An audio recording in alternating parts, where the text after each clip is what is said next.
महुआ गांव के पास के पहाड़ों में ऊंचे कद के दो डाकू रहते थे, जिनका नाम हमाया और हर्षद था। हमायक दिन के समय लूट मार करता था और फिर वो अपनी मंगेतर अहलेजा के साथ अपनी शामें बिताता था। हर्षद रात के समय लूटपाट करता था और भविष्य की पत्नी के साथ अपना दिन बिताता था। उसकी मंगेतर का नाम भी अहलेजा था। पर मामले की सच्चाई यह थी कि वे दोनों एक ही अहलेजा के साथ प्रेम करते थे, हालांकि वे एक दूसरे को बिल्कुल नहीं जानते थे।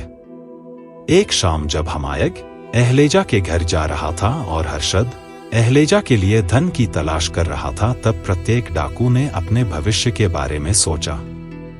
प्रत्येक ने यह तय किया कि अब वो अगले प्रांत में जाकर अपनी किस्मत आजमाएंगे। दोनों चोरों ने अपनी अपनी तैयारी की। अहलेजा ने दोनों को यात्रा में खाने के लिए एक एक टिफिन बॉक्स दिया।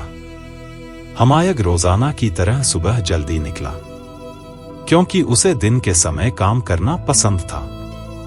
बाद में हर्षद भी निकला, क्योंकि वो रात तक अपने गंतव्य तक पहुंचना चाहता था। अब कुछ ऐसा हुआ कि दोनों लुटेरे दोपहर में एक अनार के पेड़ के नीचे मिले। दोनों ने वहां पर दोपहर के भोजन के लिए रुकने की ठानी। उन्होंने एक दूसरे को अपना परिचय दिया और फिर दोनों ने अपने अपने टिफिन बक्से खोले, यह देखने के लिए कि अहलेजा ने उन्हें खाने में क्या दिया था। हमायक के डिब्बे में कुछ पनीर और जैतून थे। हर्षद के डिब्बे में भी वही थे। हर्षद के डिब्बे में सूखे मांस का एक छोटा टुकड़ा था। हमायक के डिब्बे में भी वही था। उसके अलावा प्रत्येक के टिफिन बॉक्स में एक टमाटर, 3 खीरे के टुकड़े और 4 बड़ी बड़ी खुमानी थी। इस संयोग से लुटेरे आश्चर्यचकित थे। उन्हें लगा जैसे वो एक दूसरे से एक रिश्ते की डोर से बंधे थे। उन्होंने एक साथ यात्रा जारी रखी और एक दूसरे से अपने जीवन की तुलना की। मैं अपनी चतुराई से अपना जीवन यापन करता हूं, हमायक ने कहा। मैं भी ऐसा ही करता हूं। मैं तुम्हें बताना चाहता हूं कि मैं एक लुटेरा हूं, हमायक ने कहा। मैं भी। मैं महुआ गांव के ऊपर पहाड़ी पर रहता हूं, हमायक ने कहा। मैं भी वहीं रहता हूं और पहाड़ी की सबसे प्यारी लड़की अहलेजा से मेरी शादी पक्की हुई है। मेरी भी वही मंगेतर है। नहीं, वो मेरी मंगेतर है, हमायक ने जोर देकर कहा। अपनी अपनी प्रेमिका का वर्णन करते हुए दोनों चोर उत्तेजित हुए। जल्द ही उन्हें सच्चाई का पता चला। हाय ने कहा, तुम मेरे पहाड़ों में चोरी करते हो, उसका मुझे कोई गम नहीं है, लेकिन तुम निश्चित रूप से मेरी भावी पत्नी से शादी नहीं कर सकते। लेकिन वह मेरी है, हर्षद चिल्लाया। दोनों में इस तरह से वाद विवाद जारी रहा। जल्द ही दोनों लुटेरों को एहसास हुआ कि क्रोध और गुस्से उनकी समस्या का समाधान नहीं होगा। ठीक है, हमारी प्यारी धोखेबाज प्रेमिका को हम में से एक को छोड़ना ही पड़ेगा। इसलिए वो कौन होगा, हम खुद ही उसका निर्णय करेंगे। बड़े आत्मविश्वास के साथ हमायक और हर्षद इस बात पर सहमत हुए, यह जानने के लिए कि उनमें से कौन सा चोर सबसे चतुर चोर था। उन्होंने एक प्रतियोगिता आयोजित करने का फैसला किया। विजेता अहलेजा से शादी करेगा। चूंकि शहर के मुख्य दरवाजे में प्रवेश करने के बाद भी अभी दिन की कुछ रोशनी बची थी, इसलिए हमायक की बारी पहली थी। उसने देखा कि एक आदमी एक छोटी सी गठरी लेकर जा रहा था। हमायक ने चुपचाप गठरी को आदमी से दूर खिसका दिया। जब उसने देखा कि उसमें गहने थे तो उसने जल्दी से उन्हें पत्थरों से बदल दिया और गठरी आदमी को वापस लौटा दी। कहने की जरूरत नहीं कि गठरी खोलने पर वो आदमी और जौहरी दोनों ही हैरान थे। आदमी का चेहरा गुस्से से लाल हो गया। उसने गठरी उठाई और वहां से चल दिया। जबकि वो शख्स घर की तरफ जा रहा था, तब हमायक ने फिर से गठरी में से पत्थरों को हटा दिया और रत्नों को वापस गठरी में रख दिया। फिर दोनों मुस्कुराते हुए लुटेरों ने अपनी चालबाजी का परिणाम देखने के लिए उस आदमी का पीछा किया। आदमी की पत्नी ने गुस्से में उसे डांट लगाई और उसे लुटेरों ने खिड़की से देखा। पर जब आदमी ने उसने गठरी को खोला तो उसमें उसने गहने पाए। तुम कैसी बकवास कर रहे हो? पत्नी ने आदमी से पूछा। मैं भला गहनों के बदले तुम्हें पत्थर क्यों देती? भ्रमित आदमी ने गठरी बांधी और वो फिर से गहनों की दुकान की तरफ चला। लेकिन हमायग ने अभी अपना काम खत्म नहीं किया था। हमायग ने एक बार फिर से गहनों को गठरी से बाहर निकाला और पत्थरों को अंदर खिसकाया। फिर दोनों लुटेरों ने उस आदमी का पीछा किया और उसने गठरी खोली तो वो गरीब आदमी फिर से हैरान रह गया। अब जौहरी अपना धैर्य खोने लगा था।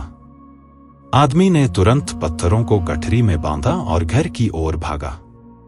लुटेरों की हंसी जारी रही और हमायग ने अपना खेल भी जारी रखा। गठरी में गहनों ने एक बार फिर से पत्थरों की जगह ले ली। अब घर पहुंचने पर आदमी अपनी पत्नी पर चिल्ला सकता था और साबित कर सकता था कि वो मूर्ख नहीं था। क्या तुम्हारी आंखें कमजोर हो गई हैं या तुम्हारा दिमाग खराब हो गया है? पत्नी आदमी पर चिल्लाई। लो मेरे गहने और उन्हें मरम्मत के सुनार के पास लेकर जाओ। अब आदमी तीसरी बार गहनों को घर से बाहर लेकर निकला। तब तीसरी बार भी हमायग ने रत्नों की जगह पत्थरों को रखा। जब आदमी दुकान पर पहुंचा तब जौहरी ने गठरी खोली और उसमें फिर से पत्थरों को पाया। निश्चित रूप से वो आदमी उसके साथ कोई मजाक कर रहा था। फिर सुनार ने उस आदमी को अपनी दुकान से बाहर निकाल दिया। मेरी दुकान पर फिर कभी वापस मत आना, सुनार चिल्लाया। पर फिर उस आदमी को कभी वापस आने की जरूरत ही नहीं पड़ी क्योंकि अंत में हमायग ने गहने अपने पास रख लिए। अब रात होने लगी है, हमायग ने अपने साथी से कहा। अब मैं देखूंगा कि तुम कितने चालाक हो।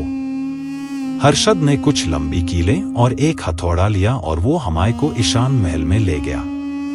उसने हमायग को अपने कंधों पर बैठने को कहा और फिर वे महल की दीवार पर चढ़ गए। फिर वे हथौड़े से कीलें ठोकते ठोकते महल की दीवार पर चढ़े। दीवार के अंदर घुसने के बाद हमायग को याद आया कि वो भूखा था। ठीक है, हर्षद ने कहा, हम यहाँ पर बढ़िया दावत करेंगे। उसने ईशान के महल के मुर्गी घर में से सबसे मोटी मुर्गी पकड़ी, आग जलाई, मुर्गी भूनी और रात का खाना खाया। हमायग थोड़ा चिंतित था क्योंकि किसी का भी आग पर ध्यान जा सकता था, लेकिन उन्हें वहां कोई गार्ड दिखाई नहीं दिया। भोजन करने के बाद उन्होंने हड्डियों को वहीं छोड़ दिया। उन्होंने महल में प्रवेश किया और हर्षद सीधे ईशान के कमरे ओर गया। हमायग धीरे धीरे उसके पीछा चला। दरवाजे के बाहर एक सोता हुआ गार्ड था जो खुद को जगाए रखने के लिए तंबाकू चबा रहा था। हर्षद ने दीवार पर एक कंकड़ फेंका। शोर ने गार्ड को चौंका दिया और उसके हाथ से तंबाकू गिर गई। फिर गार्ड ने हॉल की जांच की और आश्वस्त होकर फिर अपने स्थान पर चला गया। 5 मिनट बाद गार्ड सो गया। दोनों लुटेरे ईशान के कमरे में घुस गए। हर्षद ने बिस्तर हिलाया और राजा को जगाया। आधी नींद की स्थिति में ईशान ने उनके आने का कारण पूछा। हर्षद ने ईशान को बताया कि अब उसे एक महत्वपूर्ण निर्णय लेना होगा। एक बार हर्षद ने कहा, 2 डाकू थे जो एक ही महिला के साथ प्रेम रहे थे। यह कैसे हो सकता है? नींद में डूबे हुए ईशान ने पूछा। लुटेरों को यह पता ही नहीं था, हर्षद ने कहा। फिर एक दिन उन दोनों पड़ोसी प्रांत में जाने का फैसला किया। हर्षद ने दिन की घटनाओं का वर्णन किया। उसने ईशान को बताया कि कैसे उन्होंने अहलेजा के रहस्य की खोज की और कौन उसका पति बनेगा। यह तय करने के लिए कैसे उन्होंने एक प्रतियोगिता आयोजित की। ईशान को लगा जैसे कि वो कोई मजेदार सपना देख रहा हो। हर्षद ने उसे दिन वाले डाकू के बारे में विस्तार से बताया। कैसे उसने एक आदमी के 3 बार एक ही गहने चुराए। ईशान सहमत था कि दिन वाला डाकू वाकई में एक बहुत चालाक डाकू था। तब हर्षद ने उसे बताया कि कैसे रात का डाकू ईशान के महल की दीवार पर चढ़ा और उसने महल के मुर्गी घर से एक मुर्गी चुराई और उसे आग में भूनकर खाया। फिर उसने हड्डियों को पीछे छोड़ दिया। इसके अलावा लुटेरों ने ईशान के कमरे प्रवेश करने की भी हिम्मत की। असंभव, मुस्कुराते हुए ईशान ने कहा। वो डाकू दीवार के ऊपर चढ़कर आया और उसने मुर्गी भूनकर खाई। यह कहानी सच नहीं हो सकती। शायद नहीं, हर्षद ने कहा, लेकिन मुझे बताओ।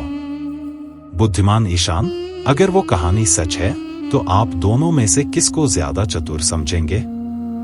मैं रात के डाकू को ज्यादा चतुर समझूंगा, ईशान ने कहा। लेकिन वैसे दिन वाला डाकू भी बहुत चालाक था। और यह कहने के बाद ईशान कोई दूसरा सपना देखने लगा। अगली सुबह 2 चालाक लुटेरों का सपना याद करते हुए ईशान उठा। पहरेदारों ने महल की चौखट के पास मुर्गी की हड्डियों के बारे में ईशान को न बताना ही बेहतर समझा। इस बीच हर्षद और हमायक दोनों ने फैसला किया कि उनकी प्रेमिका उन दोनों में से किसी के लायक नहीं थी। एक बात पर वो दोनों सहमत थे कि नया प्रांत उन दोनों को एक लाभदायक भविष्य प्रदान कर सकता था। इसलिए उन दोनों ने वहीं बसने का फैसला किया। और महुआ गांव में उनकी मंगेतर ने भी जल्दी ही अपने लिए एक नया भविष्य तलाश लिया।